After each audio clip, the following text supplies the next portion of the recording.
Assalamu alaikum, everyone. I just want to thank everyone for joining us on our fourth day on the series of lectures on the topic of reflections and the lessons in the Holy Quran.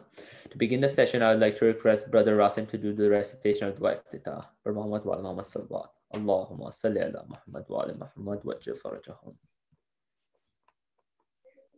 بسم الله الرحمن الرحيم. اللهم صل على محمد وآل محمد. اللهم إني أفتتح الثناء بحمدك وأنت مسدد للصواب بمنك، وأيقنت أنك أنت أرحم الراحمين في موضع العفو والرحمة، وأشد المعاقبين في موضع النكال والنقمة، وأعظم المتجبرين في موضع الكبرياء والعظمة. اللهم أذنت لي في دعائك ومسألتك، فاسمعوا يا سميع مدحتي، وأجبوا يا رحيم دعوتي، وقلوا يا غفور عثرتي. فكم يا إلهي من كربة قد فرجتها، وهموم قد كشفتها، وعثرة قد أقلتها، ورحمة قد نشرتها، وحلقة بلاء قد فككتها. الحمد لله الذي لم يتخذ صاحبة ولا ولدا، ولم يكن له شريك في الملك، ولم يكن له ولي من الذل، وكبره تكبيرا. الحمد لله بجميع محامده كلها، على جميع نعمه كلها. الحمد لله الذي لا شريك له في خلقه، ولا شبيه له في عظمته. الحمد لله الفاشي في الخلق أمره، وحمده الظاهر بالكرم مجده. الباسط بالجود يده، الذي لا تنقص خزائنه ولا تزيده كثرة العطاء إلا جودا وكرما، إنه هو العزيز الوهاب. اللهم إني أسألك قليلا من كثير، ما حاجة بي إليه عظيمة، وغناك عنه قديم، وهو عندي كثير، وهو عليك سهل يسير.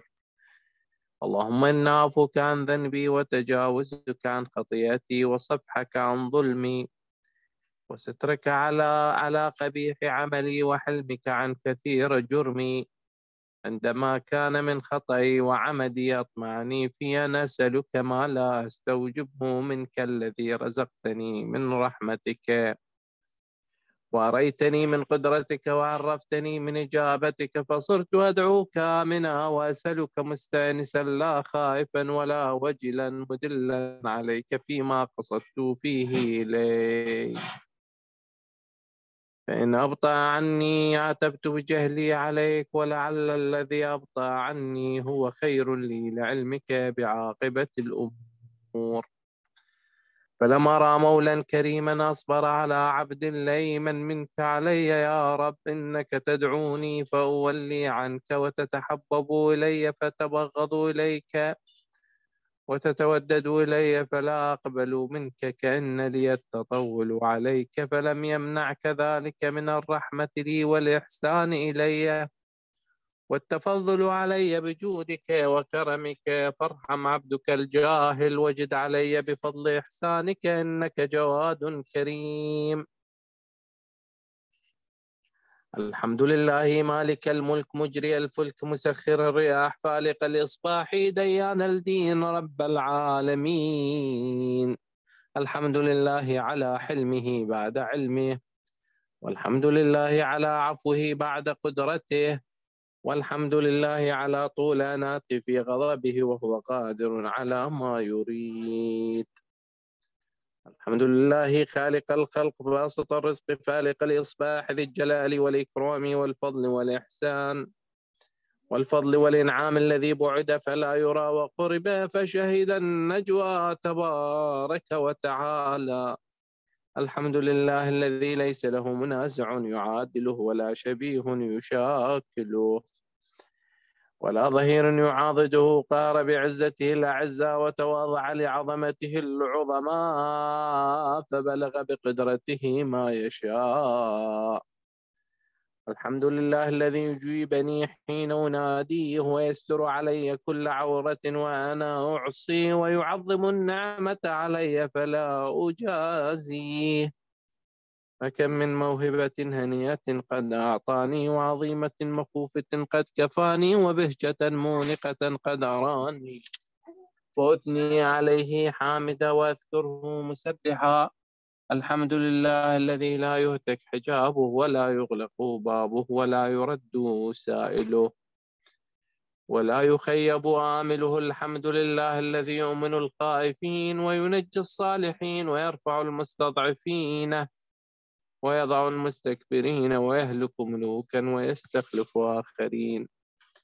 والحمد لله قاسم الجبارين مبير الظالمين مدرك الهاربين نكال الظالمين طريق المستصرخين موضع حاجات الطالبين معتمد المؤمنين. الحمد لله الذي من خشيته ترعد السماء وسكانها وترجف الأرض وعمارها وتموج البحار ومن يسبح في غمراتها ومن يسبح في غمراتها. الحمد لله الذي هدانا لهذا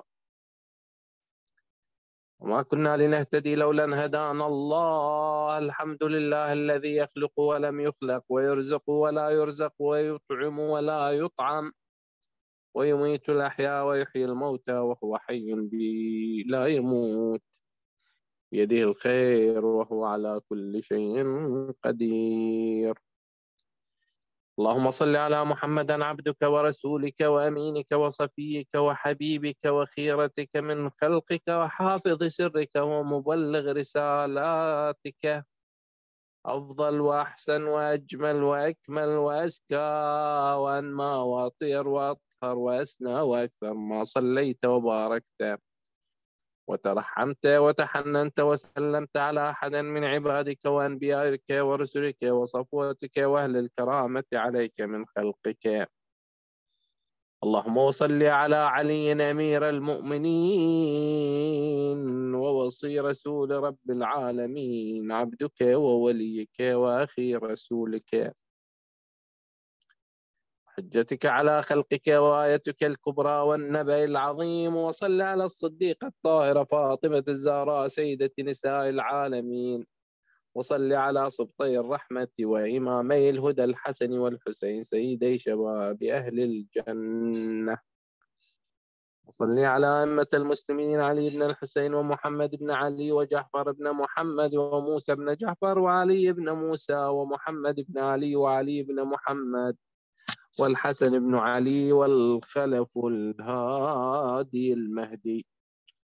حججك على عبادك وأمنائك في بلادك صلاة كثيرة دائمة. اللهم وصل على ولي أمرك القائم المؤمل والعدل المنتظر وحفظه بملائكتك المقربين وأيده بروح القدس يا رب العالمين. اللهم اجعله الداعي إلى كتابك والقائم بدينك استخلفه في الأرض كما استخلفت الذين من قبله. مكن له دينه الذي ارتضيته له ابدله من بعد خوفه أمنا يعبدك لا يشرك بك شيئا. اللهم أعزه واعزز به وانصره وانتصر به وانصره نصرا عزيزا وافتح له فتحا يسيرا واجعل له من لدنك سلطانا نصيرا. اللهم اظهر به دينك وسنة نبيك حتى لا يستخفي بشيء من الحق مخافة أحد من الخلق.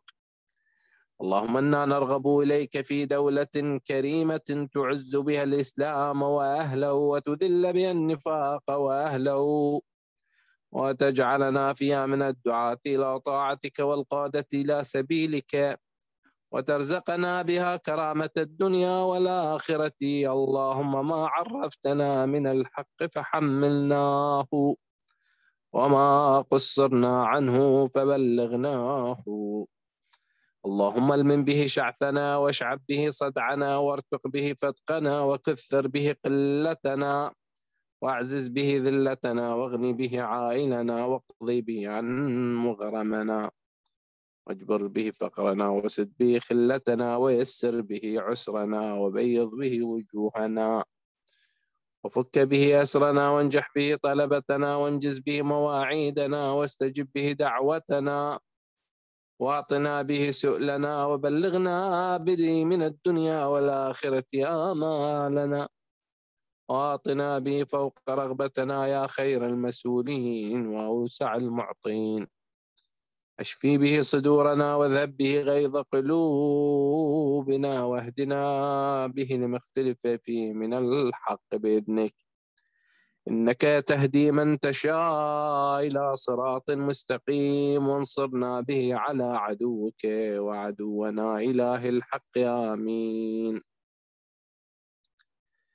اللهم إنا نشكو إليك فقد نبينا صلواتك عليه وآله وغيبة ولينا وكثرة عدونا وقلة عددنا وشدة الفتن بنا وتظاهر الزمان علينا وصل على محمد وآل محمد وعنا على ذلك بفتح منك تعجل وبضر تكشفه ونصر تعز وسلطان حق تظهره ورحمة منك تجللناها وعافية منك تلبسناها ورحمتك يا أرحم الراحمين. وصلى الله على محمد وآله الطيبين الطاهرين.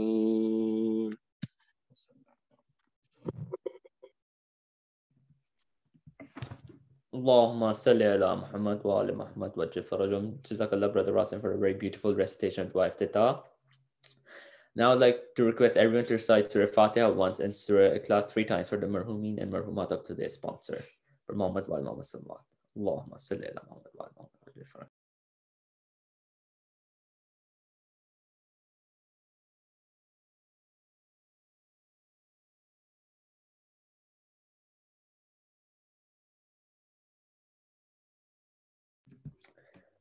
Just before I invite Daga to continue his speech, I just want to summarize the 2 points that I thought were important from his yesterday's lecture. And the first point was this ayah that all the youths have to memorize. That is from Surah Ra'd, Surah number 13, verse 28. And the translation is the people, those who believe and their hearts gain satisfaction. And how do they gain this satisfaction? They gain it through the zikr of Allah. Let it be known that only through the zikr of Allah that the heart will reach its satisfaction. And the other point that the other saying from Islam that I thought was very beautiful was the person who remembers Allah is in the company of Allah. So just thought that was very beautiful. Now I'd like to request Agha Sayyid Ali Zaidi to continue his amazing lecture on the topics of reflections and lessons in the Holy Quran. Allahumma salli ala Muhammad wa ala Muhammad wa Farajum.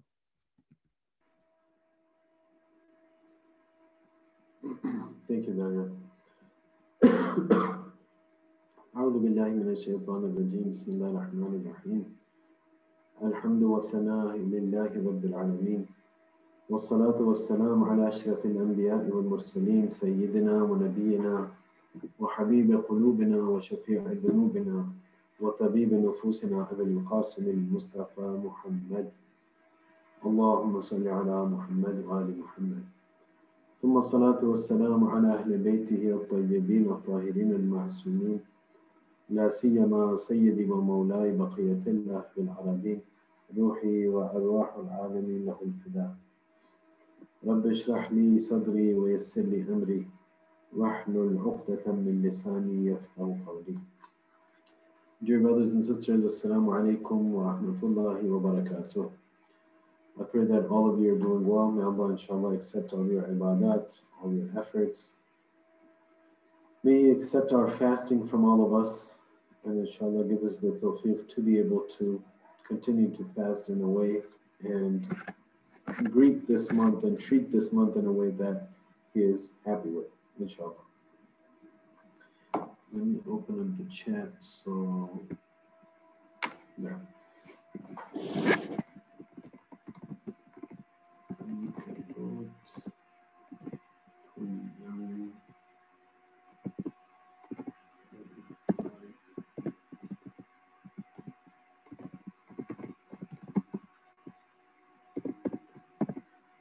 There you go.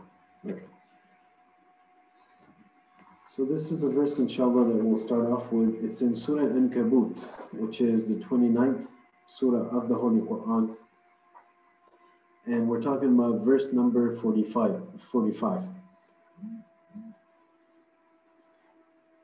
أُتْلُ مَا أُوحِيَ إِلَيْكَ مِنَ الْكِتَابِ وَأَقِمِ الصَّلَاةِ. Allah subhanahu wa ta'ala is saying to the Prophet that read from what has been revealed to you from the book, وَأَقِمِ الصَّلَاةِ, and establish the prayer. Then it continues, إِنَّ الصَّلَاةَ تَنْهَى عَنِ الْفَحْشَاءِ وَالْمُنْكَرِ. Certainly, verily, the salat refrains one from any wrongdoing or any evil. وَلَذِكْرُ اللَّهِ أَكْبَرُ. And definitely the remembrance of Allah is greater. وَاللَّهُ يَعْلَمُ مَا تَصْنَعُونَ. And Allah knows what you do. So this is a long verse. The important point over here is for the memorization, you don't need to memorize the entire verse. Okay? The part that you need to memorize is from here. إِنَّ الصَّلَاةَ تَنْهَى عَنِ الْفَحْشَاءِ وَالْمُنْكَرِ وَلَذِكْرُ اللَّهِ أَكْبَرُ. That's it. So you don't memorize the first part.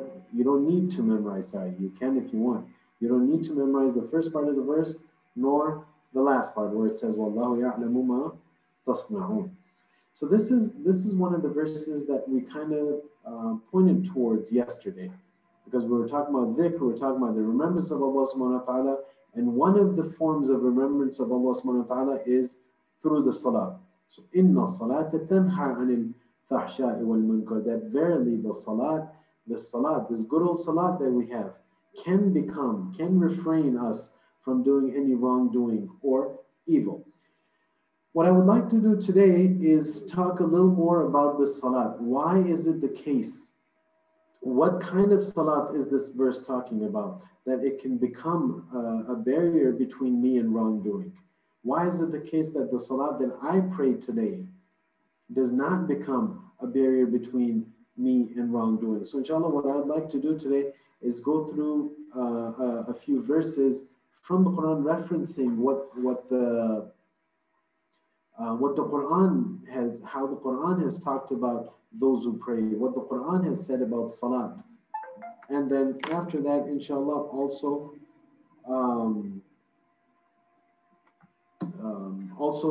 talk about a few hadith from the Imams alayhimus salam, inshallah. So the first thing to realize is we can work backwards from that I am a mu'min, I am a Muslim, and one of the things that kind of bothers me, and it is true for all of us, if not, for most of us, if not all of us, one of the things that bothers me is I would like to become better. This is what I hoped for last Shahr Ramadan. This is what I hoped for last 15th of Sha'ban, and the year before that, and the year before that. And for some people, it's been, years and years and decades sometimes that they have this want within themselves of becoming better, of becoming closer to Allah subhanahu wa ta'ala. But things just don't seem to click. For some reason, it just doesn't happen that they're not able to move closer to Allah subhanahu wa ta'ala. What are some of the reasons for that? Why? And they're praying as well. It's not that they're not praying. It's not that they're not fasting. It's not that they're not going to the majlis. It's not that they're not, doing these good things. They are. However, the foundational, they don't feel like they're moving towards Allah subhanahu wa ta'ala. What is the reason for that? Why is it that this verse so explicitly states that it's the salat that refrains you from doing wrong?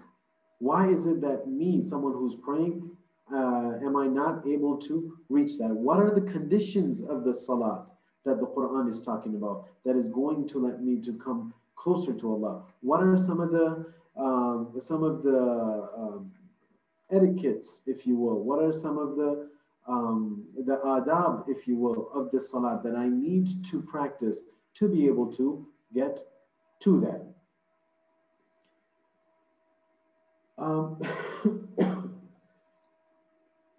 Surah Ibrahim, chapter 14, verse 31. chapter 14, verse 31. A lot of times we're talking about the salat, right? And as I mentioned, there's some people 5 years, 10 years, decades, they've been trying to work on this. But in reality, they're not really working on it. It's just something that's in their mind that this is something that is important to me or something that I should be working on. But it's always, because there's so many more important things in life, that this is always on the back burner. Surah Ibrahim kind of rings that urgency for us. Surah Ibrahim, chapter 14, verse 31. قُلْ لِعِبَادِيَ الَّذِينَ آمَنُوا. Say to my servants who have believed, who have brought iman. What do I say to them? يُقِيمُوا الصَّلَاةَ وَيُنْفِقُوا مِمَّا رَزَقْنَاهُمْ سِرًّا وَعَلَانِيَّةً. Tell them, the people who brought iman, tell them that they should establish the prayer. Tell them that they should give from what we have given them. Help the poor from all the blessings that we've given them. Tell them to distribute from that. وَيُنْفِقُوا مِمَّا رَزَقْنَاهُمْ سِرًّا وَعَلَانِيَّةً. Sometimes without telling people, and sometimes where necessary, alaniyatan, in the open. And here's the min qabli an ya'ti yawmun la bay'a fihi wa la khilal. Tell them to do all this before the day comes. Min qabli an ya'ti yawmun la bay'a fihi. That there's no trading anymore over there. You're not allowed to send any more salats there. You're not allowed to send any more actions there. The day has come. That count is closed. There is no more time left. There is no more trading left. There is nothing you can send over anymore. وَلَا خِلَافٍ. And there is no friend on that day. مِنْ قَبْلِ أَنْ يَأْتِ يَوْمٌ. Before that day comes, tell the people, tell the mu'mineen, that they better establish the prayer. Tell them that everything that we've given them, don't try to keep it just for yourselves. The reason we've given you more than your need is so you can give in the way of Allah subhanahu wa ta'ala. So you can spend in the way of Allah subhanahu wa ta'ala, inshallah, and we'll talk about that in more detail at some other night. But we're talking about salat over here, right? So one of the direct commands for us is establish the prayer. Why? When? Before that day comes, when it's going to be too late. And that day is something that will come for all of us. Whether we're 2 years old, whether we're 26 years old, whether we're 100 years old. There's absolutely no running away from that day when our account will be closed. As one of the famous hadith says, that today is the day of action and there is no hisab. Right? There's amal today and there is no hisab. Every one of us realizes that we can go and basically with our free will do whatever we want. We can choose not to pray. We can choose to commit all kinds of sins. It's not like everyone who commits a sin gets hit by lightning the same day, right? So there is no hisab right away. But then there will be a day when there is no more action. There is no more amal. There is no more amal. There's only hisab. And it's too late to change our minds at that point. Inshallah, when we talk about death and when we talk about the Day of Judgment in our series, we'll talk about the verses that talk about those instances when it will be time for us to leave this world. And people will be begging Allah, just give me some more time. And it's all quoted very beautifully in the Quran. Inshallah, we'll talk about that some other time. So understanding that establishing the prayer is important. One of the attributes of the prayer that we said in the first verse is this prayer helps me refrain from falling off the path. The more I'm protected from falling off the path, the better I'm able to reach my ultimate goal. The better I'm able to reach Allah subhanahu wa ta'ala. The better I'm able to please Allah Allah subhanahu wa ta'ala. So these are things that are absolutely important. In Surah Baqarah, right, going back to what we're trying to do over here. What are we trying to do? What's the title of our series? We're trying to understand the Quran. We're trying to benefit from the Quran. We're trying to contemplate the Quran to be able to understand it better, to be able to get lessons out of it. Surah Baqarah, so chapter 2, numbers 2 through 5, 2, 3, 4, 5. ذَلِكَ الْكِتَابُ لَا رَيْبَ فِيهِ. That is the book, there is no doubt in it. هُدًى لِلْمُتَّقِينَ. هُدًى لِلْمُتَّقِينَ. It's a book of guidance, not for everyone, for the muttaqeen. And I'll explain that. It is a book of guidance for everyone. I'm just trying to emphasize on what these verses are talking about. هُدًى لِلْمُتَّقِينَ. It's a book of guidance for the muttaqeen. Who are the muttaqeen, O Allah? الَّذِينَ يُؤْمِنُونَ بِالْغَيْبِ وَيُقِيمُونَ الصَّلَاةَ وَمِمَّا رَزَقْنَاهُمْ يُنْفِقُونَ. Three characteristics over here in this verse.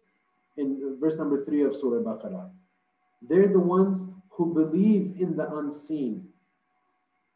They believe in Allah subhanahu wa ta'ala. They believe in the day of judgment. They act in a way as if they believe in it. They go pursue the knowledge of Allah subhanahu wa ta'ala. Brothers and sisters, I cannot emphasize enough the importance of knowledge. The importance of knowledge. Without knowledge, we're basically shooting in the dark. Our salat, yes, our salat is accepted, inshallah. But إِنَّمَا الْأَعْمَالُ بِالنِّيَّاتِ. Yes, our ziyarat are accepted. Yes, our majlis is accepted. Yes, our donations are accepted. إِنَّمَا الْأَعْمَالُ بِالنِّيَّاتِ. But the worth of the action is based on one's niyyah. Niyyah means what? Niyyah means my intention. Where does my intention come from? My intention can only be as much as I understand something about a thing. So if I don't know what the salat can do, if I don't know what Allah means to me, if I don't know the reality of Allah, how can I make the intention of getting close to Him when I don't even know what He is? When I don't know the reality of salat, when I don't know the characteristics of salat, how can I make the niyyah of using the salat in the best of the ways to get closer to Allah? So, الَّذِينَ يُؤْمِنُونَ بِالْغَيْبِ وَيُقِيمُونَ الصَّلَاةَ. They believe in the unseen. They establish prayer. Remember, these are attributes of the muttaqeen. Who are the muttaqeen? The ones who can get guidance from this book. So if you and I are here trying to get guidance from this book, these are prerequisites for that. الَّذِينَ يُؤْمِنُونَ بِالْغَيْبِ. They believe in the unseen. وَيُقِيمُونَ الصَّلَاةَ. They establish the prayers.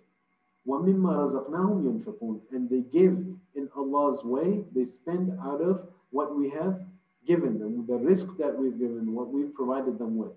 Next verse. So these three attributes. Number 4. وَالَّذِينَ يُؤْمِنُونَ بِمَا أُنزِلَ إِلَيْكَ وَمَا أُنزِلَ مِنْ قَبْلِكَ وَبِالْآخِرَةِ هُمْ يُوقِنُونَ. They believe in what we've sent to you. They believe in the book. They believe in the message that we've sent to the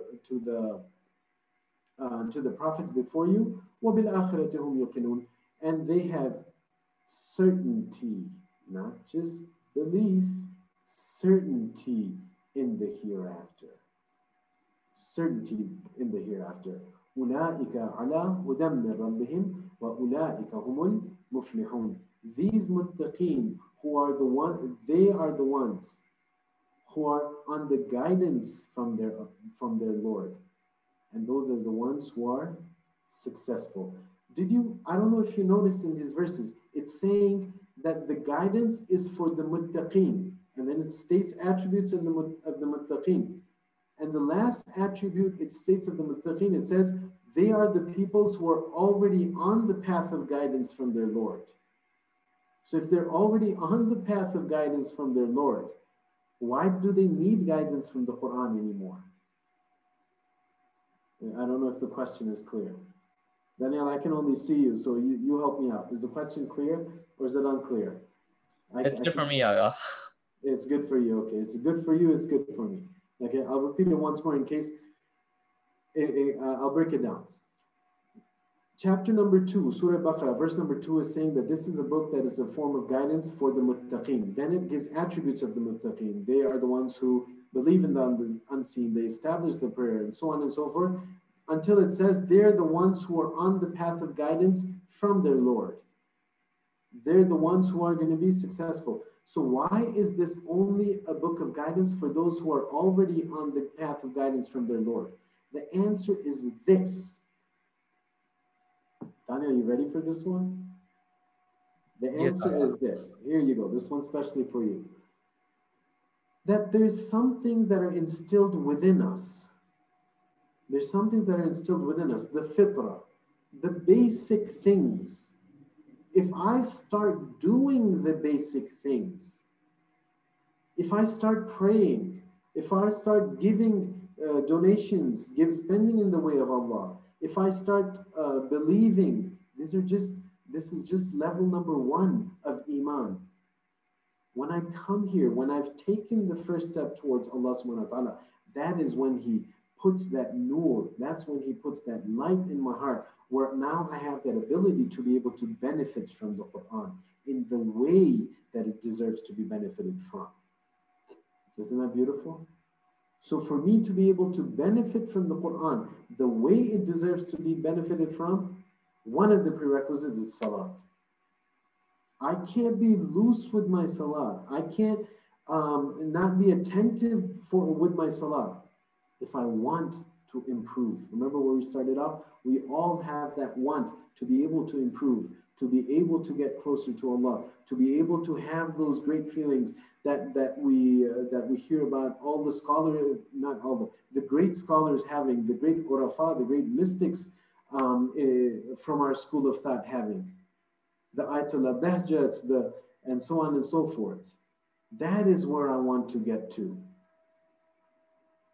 But there is no magic potion in Islam. There is no magic potion. I have to take it step by step by step. And one of the most important steps in those steps is giving more importance to my salah. Giving more importance to my salah. If you look at Surah Anfal, which is chapter number 8, verses number 2 through 4. إِنَّمَا الْمُؤْمِنُونَ. It's defining the mu'minun. We call ourselves mu'mineen, right? This is the definition of mu'minun based on the Quran. إِنَّمَا الْمُؤْمِنُونَ الَّذِينَ. Truly the mu'minun are the ones. إِذَا ذُكِرَ اللَّهُ وَجِلَتْ قُلُوبُهُم. That if Allah is mentioned, the hearts tremble. The hearts tremble. وَإِذَا تُلِيَتْ عَلَيْهِمْ آيَاتُهُ زَادَتْهُمْ إِيمَانًا. And if the verses and the signs of Allah subhanahu wa ta'ala are mentioned for them, are read for them, their iman increases. Their iman increases. وَعَلَى رَبِّهِمْ يَتَوَكَّلُونَ. And they do tawakkul, they rely on their Lord. Next verse, more attributes. الَّذِينَ يُقِيمُونَ الصَّلَاةَ. The true mu'mineen are the ones who establish the prayers. Let's not call ourselves mu'mineen if we're not giving salat the importance that it deserves. It's not from me, it's from the Quran. الَّذِينَ يُقِيمُونَ الصَّلَاةَ وَمِمَّا رَزَقْنَاهُمْ يُنْفِقُونَ.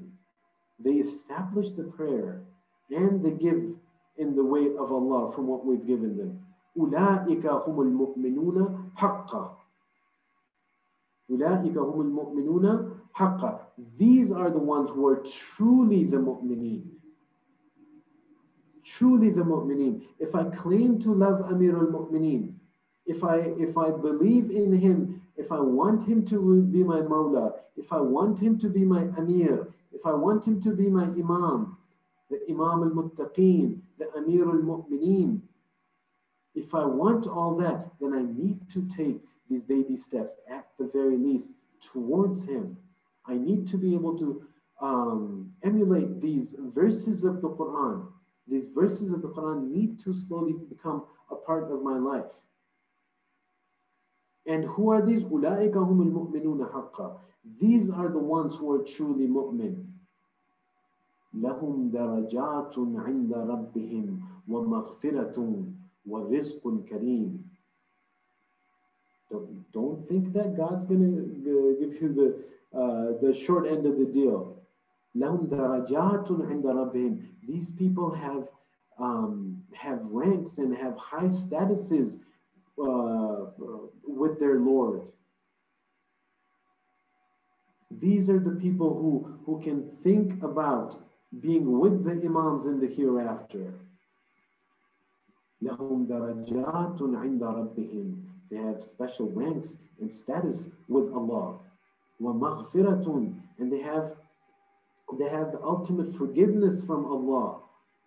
وَرِزْقٌ كَرِيمٌ. And they have this noble risk and sustenance that's going to come to them from Allah. Understanding that the Quran over and over and over, talking about the importance of the salah, talking about the things, about how it's an essential component of a mu'min's life. The most important thing in a mu'min's life. If you look at surah number 5, which is Surah Ma'idah, and you look at verse number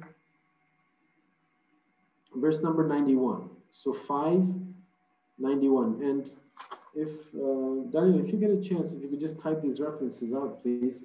Otherwise, I'll do it in a little bit myself if you don't have them down. So Surah Ma'idah, chapter 5, verse number 91. إنما يريد الشيطان أن يوقع بينكم العداوة والبغضاء في الخمر والميسر. What does Shaitan want? He wants to cause trouble between you guys. Shaitan, through alcohol and through gambling and all of this. What else does he want? وَيَصُدُّكُمْ عَنْ ذِكْرِ اللَّهِ وَعَنِ الصَّلَاةِ. And he wants to become a barrier between you and the dhikr of Allah. Remember what we talked about yesterday, how important it is. But what is Shaitan? He's a sworn enemy. He is يَصُدُّكُمْ عَنْ ذِكْرِ اللَّهِ. He's going to try to hinder you. He's going to try to take you away from the dhikr of Allah subhanahu wa ta'ala. He's going to try to take you away. If you think you're all that, if you think you're the greatest mu'min, if you think you're the greatest lover of Amir al-Mu'mineen, then be ready for this enemy. Prepare for this enemy. This is a sign of if this enemy is becoming victorious over me, or if I'm able to handle this enemy. يَصُدُّكُمْ عَنْ ذِكْرِ اللَّهِ وَعَنِ الصَّلَاةِ. That the Shaitan is going to try to become a barrier between you and dhikr of Allah, remembrance of Allah. And he's going to try to become a barrier between you and salah. Everyone, each one of us, look into our own lives. Into our own lives. Am I losing this battle with Shaitan? Am I losing this battle with Shaitan? Or am I okay? Or am I? Okay, so this is Surah Ma'idah, chapter 5, verse number 91. Surah Mu'minun, chapter 23, verse number 2. قَدْ أَفْلَحَ الْمُؤْمِنُونَ. It already defined the mu'minun in the previous verse. Now it's saying, verily, the successful people will be the mu'minun.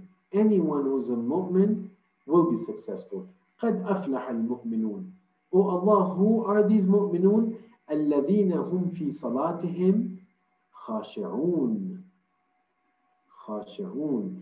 These are the people who in their salat, they're not even talking, we're not talking about now whether they pray or they don't pray. No, we're talking about the characteristics of how they pray. الَّذِينَ هُمْ فِي صَلَاتِهِمْ خَاشِعُونَ. These are the ones who are humble, who have humility when they stand up in front of Allah subhanahu wa ta'ala. I'm sorry, Daniel, did I see a hand go up? Was there a question here? Yeah, I saw it as well, but then they put it down. So okay. I didn't even see the name. But if there's a question, please feel free to. You can direct message me. You can message on the chat. You can raise your hand. Whatever you want. So please, I prefer you asking questions in the middle. Okay, that way I get a break as well, and I don't bore you guys too much. So if there's any questions, please do ask along the way as well. There's absolutely no issue with that. الَّذِينَ هُمْ فِي صَلَاتِهِمْ خَاشِعُونَ. When they stand up for their prayer, they're humbled in front of their Lord. They're khashia, they have khushu' in front of their Lord. One of the characteristics. Moving on, Surah Ma'arij, Surah number 70, verse number 34. وَالَّذِينَ هُمْ عَلَى صَلَاتِهِمْ يُحَافِظُونَ. They preserve their salat. Another characteristic, they preserve their salat. They take care of their salat. They preserve it. Moving on, Surah Ma'un, now from the other side. Surah number 107, verse number 5. Isn't it kind of crazy how much the Quran has talked about the salat and how oblivious we are with regards to what the Quran has said about the salat? It's a shame if me, a mu'min of Amir al-Mu'mineen, a lover of Sayyidah Zahra, a lover of, so chapter 70 was Ma'arij, Daniel, I think, not Mudathir. You can just, you can confirm that, but I think it's Surah Ma'arij. وَالَّذِينَ هُمْ عَنْ صَلَاتِهِمْ يُحَافِظُونَ. Surah Ma'un, chapter 107, verse number 5. فَوَيْلٌ لِلْمُصَلِّينَ. Woe be upon those who pray. See how the tables turn now? See how the tables turn now? First, the Quran is talking about the people, they need to pray, they need to do this, they do. Now it's saying, woe upon those who pray. Why is it saying that? We understand in the following verse. الَّذِينَ هُمْ عَنْ صَلَاتِهِمْ سَاهُونَ. These are the people who take their salat lightly. They're praying. They're praying, but they're taking their salat lightly. Whereas the Quran is saying, woe be upon these people. Surah Nisa. So I'm really loading you guys up with references today. But the memorization one is right at the start, and then inshallah I'll repeat it. Surah Nisa, chapter 4. Chapter 4, verse number 142.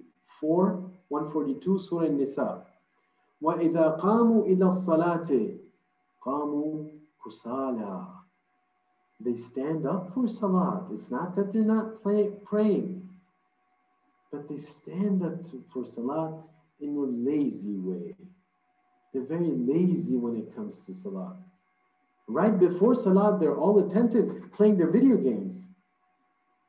Right, connected online, everyone's on, all my friends are on, everything's perfect. Then, you hear your mom from the kitchen. It's time for salat. Oh no. All of a sudden, all this energy gets sucked out. For the elders, you're watching a movie, you're hanging out with friends, you're out in the mall, you're at the park, everything is good. The last thing that sometimes, unfortunately, comes to mind is the salat. فَوَيْلٌ لِلْ وَإِذَا قَامُوا إِلَى الصَّلَاةِ قَامُوا كُسَالَى. But everything, I finish everything in my life, everything that I need to do on my things to do list, the last thing is the salat.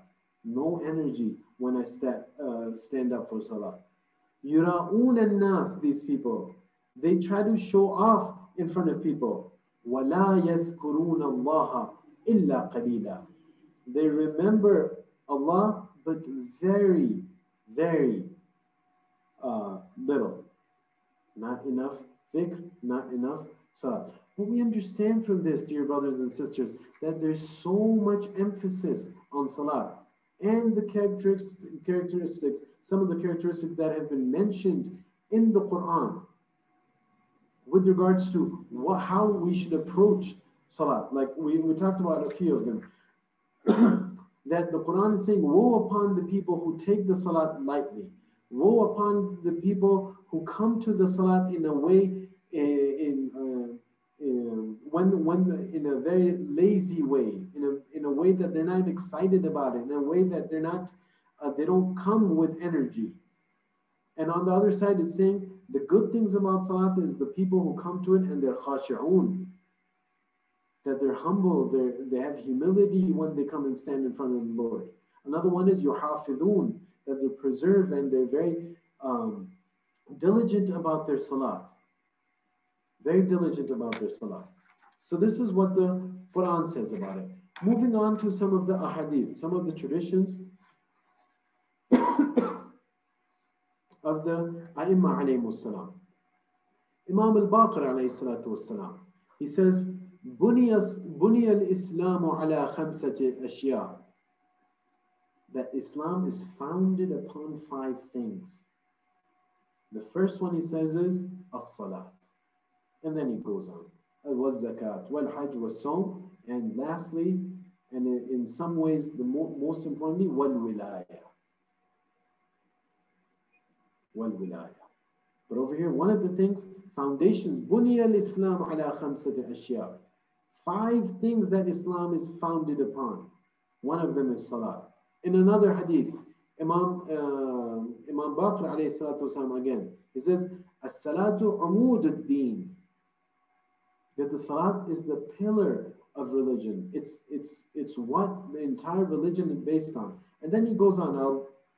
I'll skip the Arabic, but I'll explain. He explains like a parable or an example of what he means by umud ad-din, that it's the foundation, or it's the central pillar of Islam. He says, "Mathaluha," the example of the salat, that is umud ad-din, is the example of, for example, you go camping and you have a tent, and you always have that pillar or that column or whatever you want to call it right in the middle of the tent, right in the middle of the tent. He says this is what the salat is like for your deen.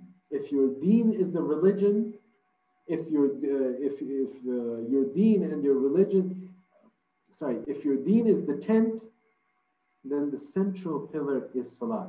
And then he explains it. He says that if إِذَا ثَبَتِ الْعُمُودِ ثَبَتِ الْأَوْتَادُ وَلَدْنَا, if the central pillar is there in place, then the rest of your tent, the ropes and the nails and everything will be fine.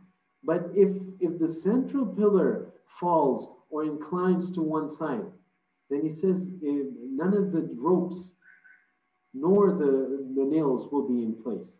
Basically, it's just an analogy of trying to give us the importance of that the salat is the central pillar of Islam.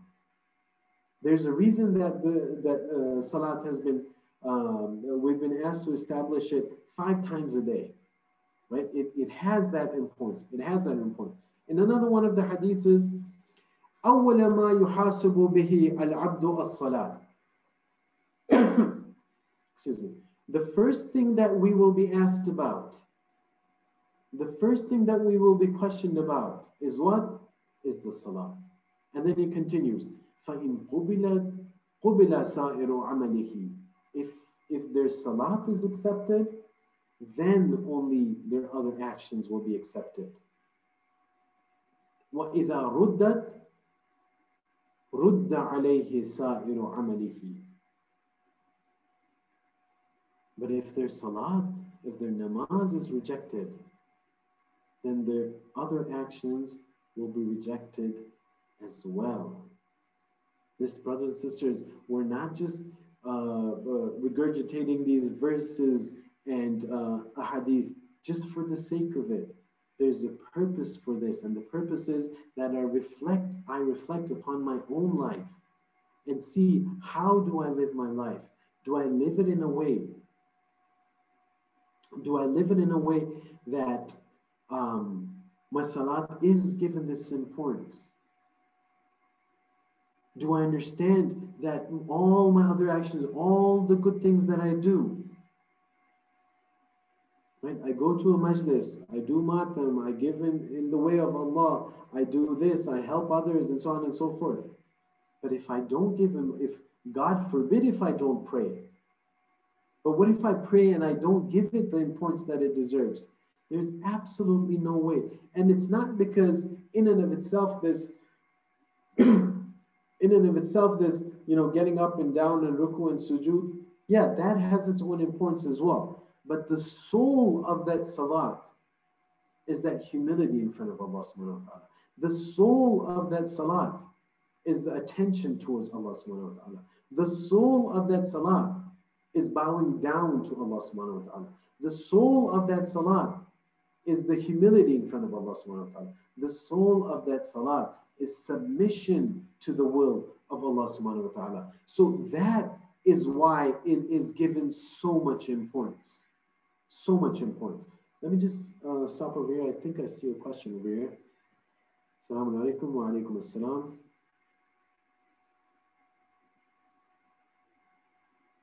Okay, so it says, can you briefly explain what it means to take salat lightly and how can we not take it lightly? Does it mean only praying on time? Inshallah, I'll get to that, hopefully before the end of time today. Okay, so the first thing that we will be asked about, actually, let me just, since I stopped, let me stop a few minutes. Are there any other questions? Does anyone have any other questions? Anyone would like to speak up? Anyone would like to send a message? If there's anything, please feel free. Daniel, do you think it'd be a good idea if I start calling out on people? Do you think that'd be cool? Do you think that'd be fun? No? Not necessarily fun for people. So you don't know, right? Who just logged on and went and they're preparing for iftar, and so we'll find out maybe that way.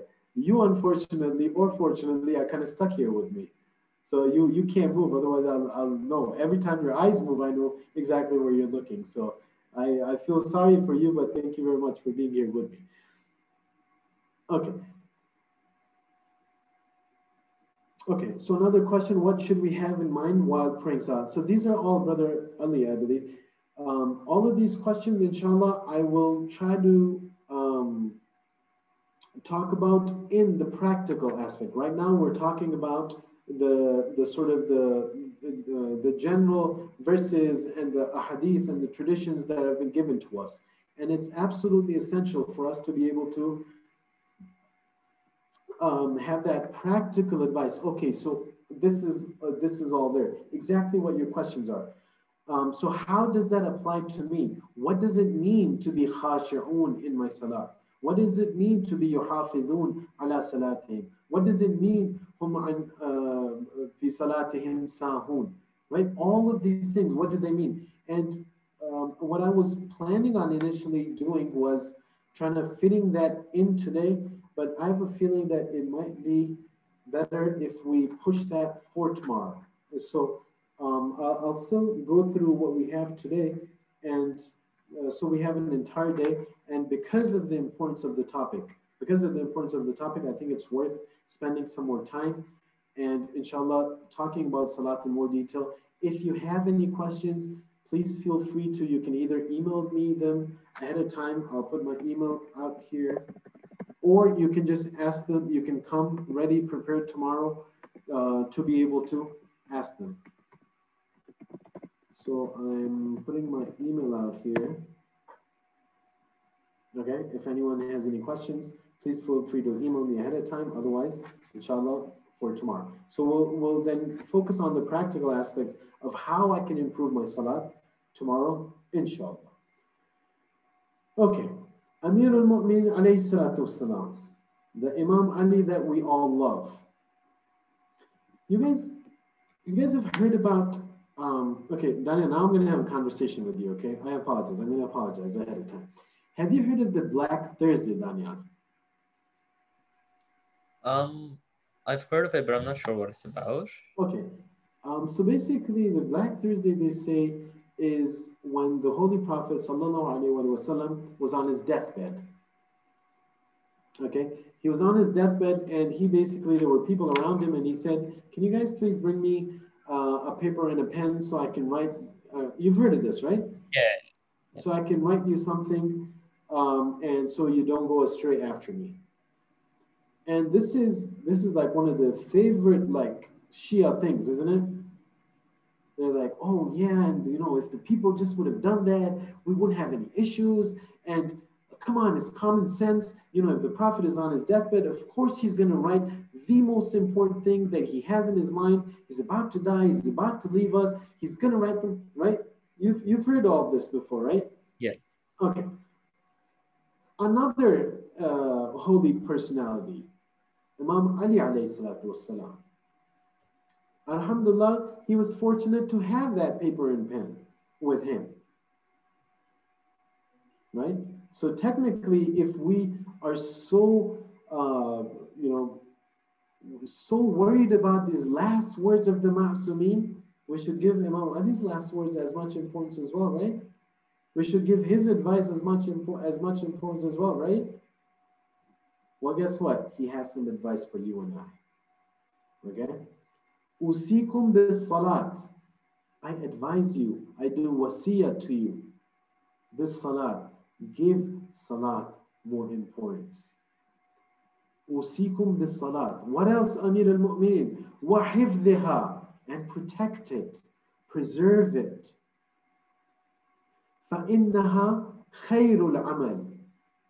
Why, Amir al-Mu'minin? Because it's the best of the actions. So not only pray, but preserve that prayer. Protect that prayer as well. Why? فَإِنَّهَا خَيْرُ الْعَمَلِ. Because it's the best of the actions. وَهِيَ عَمُودُ الدِّينِ. وَهِيَ عَمُودُ الدِّينِ. And it is also the pillar of your religion. Okay, Amir al-Mu'mineen, now that I have what you want from me, and I claim to be a lover of yours, today I'm going to start listening to you. But am I really ready to start listening to him is the question. Right? There's so many people who've come through our centers and in our Imam Bargas and our speeches and then this and that, who've told us, who've trained us to think in a way that, listen, go to the majlis, shed a few tears, and you're good to go. I swear to all of you, we are not good to go by just going to the majlis. I swear to you, we're not good enough by just.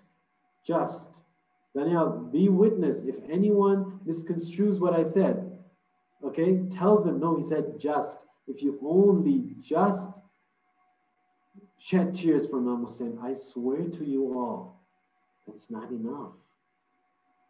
And it's not because I want to make my own religion. I'm just telling you what the Quran has said. We have all these verses over here.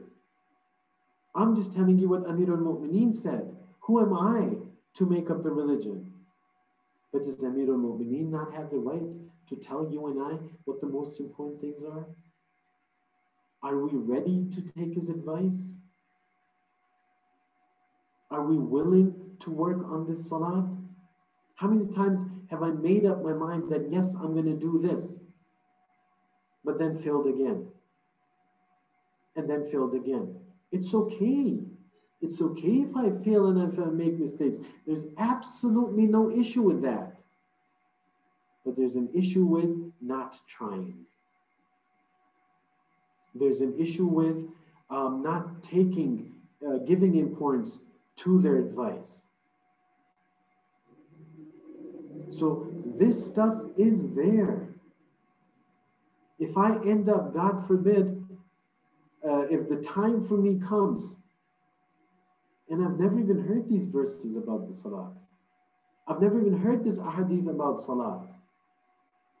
Don't you think Amir al-Mu'mineen is going to come to me and be like, okay, here, one of my Shias is here. Let me go to their grave. Right? We love reading poetry about it, how Amir al-Mu'mineen is going to come and everything will be fine and I'll be kicked back, relaxing in the grave. You know, no munkar, no nakir. Hey, you don't know who I am. I'm a lover of Ali. Please stand back. He's about to come right now. Right? Inshallah, he will come. May he come for all of us. But is he not going to come and ask me, okay, maybe Munkar and Nakir are not going to ask me the question. Is he not going to ask me, you were a lover of mine, you were a follower of mine. Did you read the words that I left for you? Did you read the book that we left for you? Will he not tell me that you know, all the sacrifices. What happened to Sayyidah Zahra salamullah alayha? You know, it's okay. We handled it. What happened to me in Masjid Kufa? It's okay. We were still patient. What happened to Imam Hassan? We were still patient. What happened to Imam Hussein and my daughter Zainab? We were still patient. Why do you think we were patient? Because we were doing all of this in the way of Allah. Because why? So the message can be received by you. Message can be received, so you do what? So you give importance to that message. We gave our lives so you can be protected, so the religion can be protected. Is he not going to come ask me these questions? Amir al-Mu'mineen says, "Usikum bis-salat wa hifdhiha." I advise you, my will to you, my wasiyah to you is that take care of your salah, protect your salah. There's a beautiful hadith by the Holy Prophet ﷺ where he says, he gives another example and another like analogy almost, where he says, can you imagine someone who lives by a river? I'm paraphrasing, okay, paraphrasing. Who lives by the river, this pure river, like pure water. And this person bathes in this river several times a day, 5 times a day. Can you imagine that this person would ever have bad smell coming from you? Can you imagine that this person would ever be dirty? Can you imagine, and so on and so forth, right? Basically saying that if you live by the pure river and you take a bath in it 5 times a day, there's absolutely no way that any fahsha, any munkar, fahsha, munkar can touch you. Inna salata tanha anil fahsha'i wal munkar. No dirt can touch you. Similarly, if someone prays these 5 prayers in a day, gives it the importance that it deserves, Inna salata tanha anil fahsha'i wal munkar. Inna salata tanha anil fahsha'i wal munkar. Wa la dhikrullahi akbar. And verily, the dhikr of Allah, the remembrance of Allah is greater than everything else. This is why you and I are created. This is why the Quran was given to us, to be able to understand these things and be able to act upon them. There's a hadith that talks about what Allah subhanahu wa ta'ala is saying, that, you know, every time an abd, a slave of mine, stands up to pray in front of me, I look at this abd, this slave of mine, as if he or she was my only creation. So say for example, what is the biggest dhikr? No, that it wasn't saying which is the biggest dhikr. It's saying the dhikr of Allah is greater. I don't know if this is a question that's directly. So I was quoting the verse, okay? وَلَذِكْرُ اللَّهِ أَكْبَرُ. That this is just saying that the dhikr, the remembrance of Allah, is greater. So it's not talking about a specific dhikr in the verse of the Quran. If your question meant something else, then we can. Okay, you're good. So basically, it was just the question was, what is the biggest dhikr? But I correctly thought that the question was my point was misunderstood. Anyways. So this person is standing here, and say, for example, there's 15 of us here, right? All 15 of us are praying.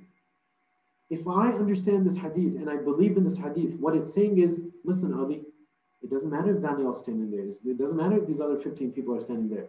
Allah is giving you His 100% attention, as if there is no other creation.